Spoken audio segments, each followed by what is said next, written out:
नमस्ते दोस्तों, आपके अपने चैनल में आपका स्वागत है। आज मैं एक बाथरूम बताता हूँ आपको 5.5 फीट बाई 6.5 फीट का। आप एक आइडिया ले सकते हैं। अगर टाइल्स लगाते हैं, ग्रे कलर और वाइट कलर में कॉम्बिनेशन करते हैं तो क्या लुक रहता है बाथरूम का। तो देखिए इस वीडियो में फ्लोरिंग की डिजाइन, ये सभी टाइल्स लगाई हुई है।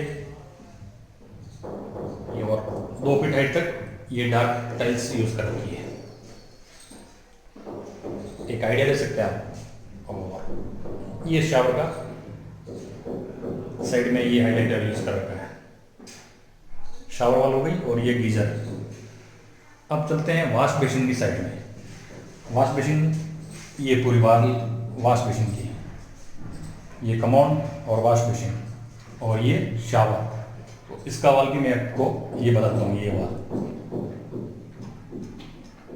और अब चलते हैं डोर की साइड में। ये देख देख सकते हैं आप कि आपको ये लुक रहेगा। ये सभी 1.5 बाई 1 की टाइल्स है और फ्लोरिंग में 1 बाई 1 की टाइल्स लगाई हुई है। और ये डोर के पीछे की साइड के वॉल भी आप देख सकते हैं। ये सभी टाइल्स है।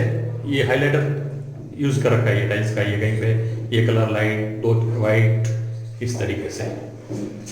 अगर आपका भी घर बन रहा है और आपका घर का प्लान चल रहा है तो एक आप आइडिया ले सकते हैं इस बाथरूम से। देखिए, तो धन्यवाद दोस्तों। अगर आपको वीडियो अच्छा लगा तो लाइक और सब्सक्राइब जरूर करें और हो सके तो अपने दोस्तों को शेयर करें। और अगर आप एक बार बाहर ले जाकर भी आपको ये चीज़ मैं बताता हूँ। देखिए, अगर बाहर से आप देखेंगे तो क्या चीज़ दिखेगी, ये चीज़ दिखेगी आपको। तो धन्यवाद दोस्तों।